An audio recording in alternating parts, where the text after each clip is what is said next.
Let's fast forward to the 2026 World Cup now. The United States, Canada, and Mexico will play host together. Mexico, Canada, and the United States have been announced as joint hosts of the 2026 FIFA World Cup. Mexico, Canada, and United States will submit a joint bid to host the 2026 World Cup. Now, 2026 will be the first edition in the new 48-team, 80-game format.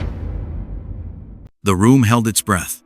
It wasn't a room in the traditional sense, but a global digital agora, billions of screens, smartphones, and televisions, all tuned to the same imminent announcement from FIFA headquarters in Zurich.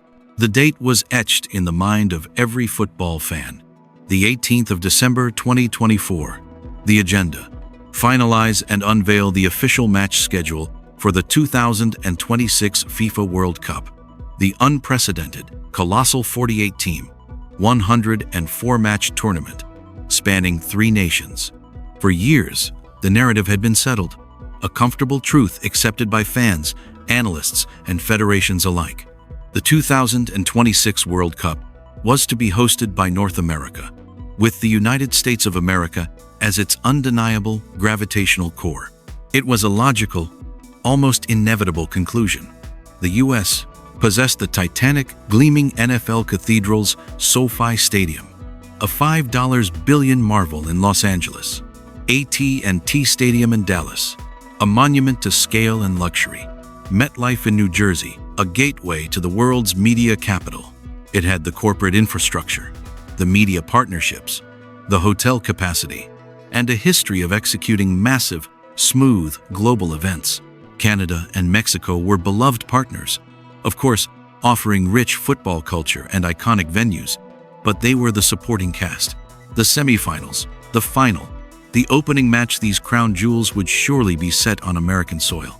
The tournament would be the moment the United States finally, definitively, claimed its place as the new global epicenter of the beautiful game. Then, the schedule dropped. A seismic, silent shockwave radiated out from Zurich. A tremor felt not in the earth but in the collective consciousness of the sports world. The assumptions, so deeply entrenched, evaporated in an instant. The balance of power behind the biggest sporting event on the planet had been rewritten overnight, and the momentum had irrevocably shifted across both borders. The United States would host 48 matches, a significant number, but a stark reduction from the 60 initially projected. More staggering was the quality of those matches. The glittering knockout stages had been redistributed. One of the 2 semi-finals, a match that creates legends, that etches itself into history, was now slated for Toronto, Canada. The other was under serious consideration for Mexico City's hallowed Estadio Azteca. Critical quarterfinals originally penciled in for Dallas and Atlanta were now allocated to Mexico City and Monterrey. A crucial round of 1-6 clash, meant for the glitter of SoFi, was now destined for the roaring cauldron of Vancouver's BC Place. The opening match, while still at the iconic Azteca, was now part of a triumvirate of opening day spectacles that would showcase Toronto's skyline and Vancouver's mountain-backed splendor just as prominently. This was not a minor logistical tweak. This was a fundamental reordering of influence, prestige, and narrative control. FIFA had not simply moved matches, it had redistributed glory. And that glory now belonged, in its most concentrated and potent form, to Canada and Mexico. The football world reacted in stunned disbelief. Social media platforms ignited with a frenzy of analysis, outrage, and exhilaration. American pundits sputtered, searching for explanations. Canadian and Mexican fans celebrated with a euphoria tinged with vindication. Global commentators scrambled to reinterpret the map of football power.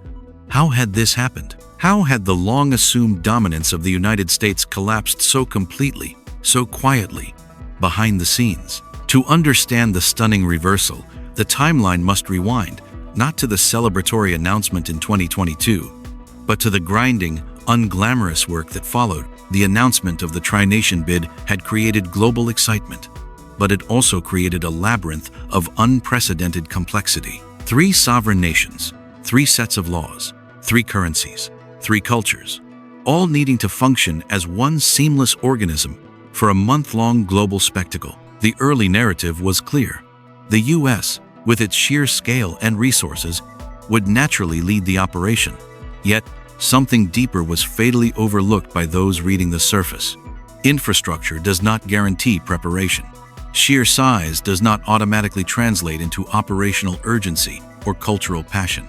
Massive budgets cannot purchase trust, and they are no substitute for meticulous, disciplined execution. FIFA, an organization with a fraught history of logistical nightmares and political pressure, was now hyper-vigilant. It monitored performance and reliability, not potential. By mid-2023, as planning moved from blueprints and renderings into the concrete phase of permits, renovations, and binding agreements, a divergence began to surface. In the United States, the vast, decentralized nature of the enterprise became its Achilles heel. The U.S. Soccer Federation, while capable, was coordinating with a constellation of powerful, often competing entities. State governments, city councils, private stadium owners, and corporate sponsors, each with their own priorities and timelines. Signs of strain appeared behind closed doors at FIFA's monitoring offices. Reports circulated quietly at first, then grew louder and more persistent as deadlines loomed. Several American host cities struggled to finalize stadium use agreements, entangled in negotiations with NFL teams over scheduling, turf conditions, and revenue sharing. Renovation plans, particularly for older venues needing significant upgrades to meet FIFA's exacting technical standards, lagged. Ambitious proposals for fan zones and public transport links were mired in local political disputes and budgetary reviews. Security frameworks, requiring seamless integration between federal, state, and local agencies, presented a patchwork of protocols that needed tedious harmonization. Sponsorship conflicts emerged, with FIFA's global partners clashing with existing stadium and league sponsorships. The American system, engineered for capitalist efficiency, was proving unexpectedly cumbersome for a project requiring monolithic, top-down coordination. Assurances from American organizers were frequent and confident. Everything is on track. Solutions are being finalized. The scale of our infrastructure will overcome any hiccup. But to FIFA's increasingly watchful eye, these began to sound like promises, not progress. At the very same moment, north and south of the U.S. border, a different story was unfolding. A story of quiet, relentless, unified execution. In Canada, the 2026 project was treated not as a mere tournament, but as a nation-defining mission. The Canadian Soccer Association, working in lockstep with the federal government in Ottawa and the provincial governments of Ontario and British Columbia, created a streamlined, militaristically precise planning apparatus. Interagency squabbling was non-existent. A singular focus prevailed. Funding was released swiftly. Environmental and construction approvals were fast-tracked with cross-party political support. Toronto's BMO Field, already a quality soccer-specific stadium, underwent a rapid and flawless expansion, its construction timelines becoming a case study for FIFA inspectors. Vancouver's BC Place executed extensive renovations with a quiet efficiency that earned rave reviews, its security planning praised as the most thorough and integrated layout we have seen in a generation. Beyond the bricks and mortar, Canada was showcasing something perhaps even more compelling to FIFA: a palpable, rising football fever. Youth participation had skyrocketed. The men's national team's qualification for the 2022 World Cup, led by Golden Generation stars, had ignited a nation. The domestic Canadian Premier League was building a genuine, coast-to-coast footprint. Canada was no longer a hockey nation dabbling in football. It was a football nation on the rise, hungry for its moment on the global stage and demonstrating the organizational discipline to earn it. Mexico, meanwhile, approached preparation with the solemnity of a custodian tending to a sacred flame. Football is not merely a sport in Mexico. It is a pillar of national identity, a secular religion.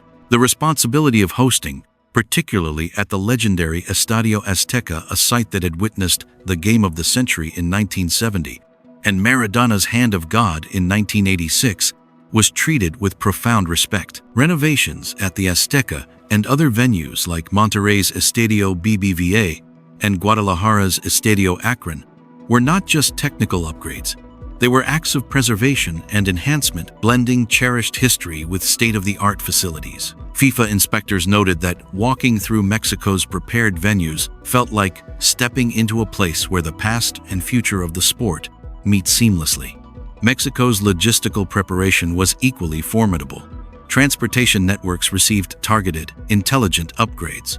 Hotel capacity was expanded with a focus on fan experience. Security protocols, drawing on deep experience hosting massive, passionate crowds, were robust and rehearsed. Every FIFA requirement was not just met, but exceeded, and met ahead of schedule. There were no promises, only delivered results. By the pivotal months of 2024, FIFA's internal dashboards told two starkly different tales.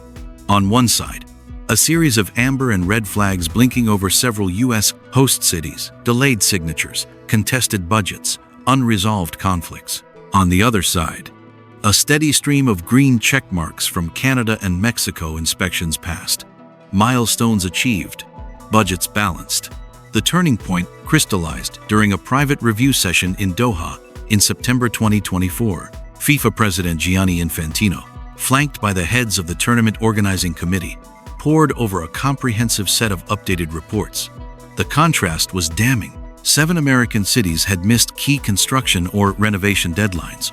3 had budget overruns requiring renegotiation. 2 were embroiled in new political disputes that threatened to delay critical infrastructure approvals. Meanwhile, Canada's cities were not just on schedule, they were ahead of it. Mexico's projects were not just completed, they were being polished. In that meeting, a simple, devastating question took root and spread among the decision-makers. Which nations have truly earned the right to host our sport's most precious moments? Which partners have demonstrated the reliability and reverence this tournament demands? The answer was clear. It was no longer about who had the biggest stadiums or the largest GDP. It was about who could be trusted. The silent recalibration began almost immediately. Slight, almost imperceptible changes started appearing in the draft match schedules circulating in October 2024. A quarterfinal slot quietly floated away from Dallas and anchored itself to Mexico City. A knockout match drifted north from New Jersey to Toronto. American organizers, sensing the shift, pushed back vigorously. They cited contracts, financial projections, and hotel bookings. FIFA's response was firm and philosophical. The integrity of the tournament, the safety and experience of the fans, and the quality of the global broadcast product were paramount. These non-negotiable criteria, they argued, were now demonstrably better served by the preparedness of Canadian and Mexican venues. The contracts, FIFA implied, had always contained clauses related to operational readiness. The spirit of the agreement was being upheld, even if the geographic expectations were being rearranged. When the final schedule was released that December, it confirmed the dramatic transformation. The numbers 48 matches for the US, 29 for Mexico, 27 for Canada, told only part of the story. The true revelation was in the match calendar. The tournament's emotional arc, its crescendo of drama, would now peak on Canadian and Mexican soil. The implications are profound and ripple far beyond football. For Canada, hosting a World Cup semi-final is a transformative national event. It places the country at the very center of global sports history for an entire day.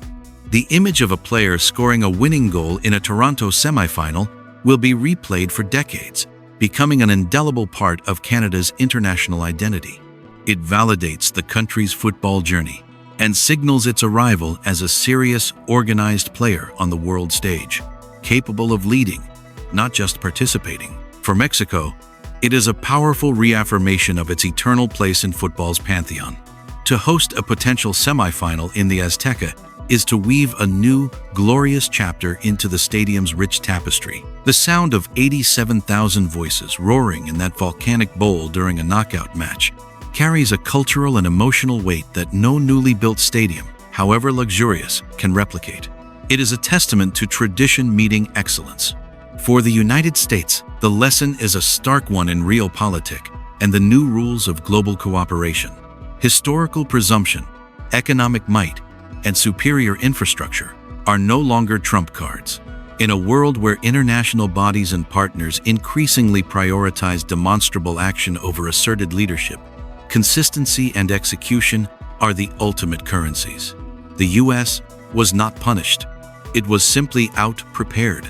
Its role remains significant, hosting the largest share of group matches and several knockout games, but the narrative control, the legacy-defining moments, have been ceded. The tournament will no longer be an American showcase with guest appearances. It has become a true, balanced North American collaboration, with its heart beating strongest where the preparation was most sincere. As the countdown to the 11th of June 2026 continues, the world now anticipates a different tournament. The opening day will be a continent-wide celebration, not a US-centric event. The broadcast will juxtapose the modern majesty of Toronto, the scenic grandeur of Vancouver, and the historic electricity of Mexico City. The journey to the final will feel like a true pan-continental pilgrimage, with the road to glory passing through venues steeped in newfound trust and proven capability. This shift is more than a scheduling detail. It is a paradigm shift in North American sports diplomacy. It signals that in the modern era, leadership is earned daily in meeting rooms and on construction sites, not inherited through historical or economic precedent. Canada and Mexico did not seize power through backroom deals or political pressure. They ascended through a relentless focus on results that spoke louder than any promise. When the first whistle blows in 2026, it will mark more than the start of a tournament. It will signify a turning point, a moment where the axis of football influence in North America tilted. The world will watch, and the truth of this new landscape will be impossible to ignore. The center of gravity has moved, and as the most dramatic matches unfold under Canadian skies and in Mexican cathedrals of the game, a powerful message will be sent. The future belongs not to those who assume it is their right, but to those who prove themselves ready to shape it. The questions that now hang in the air are as compelling as the matches to come. What happens when nations that once chased the spotlight become the places everyone watches? How will this redefined partnership reshape football in the region for generations? And in this new, unexpected landscape of North American football, who, in the end, will have gained the most? The answers will unfold over 104 matches, but the story has already been rewritten in the quiet, determined months of preparation that the world never saw.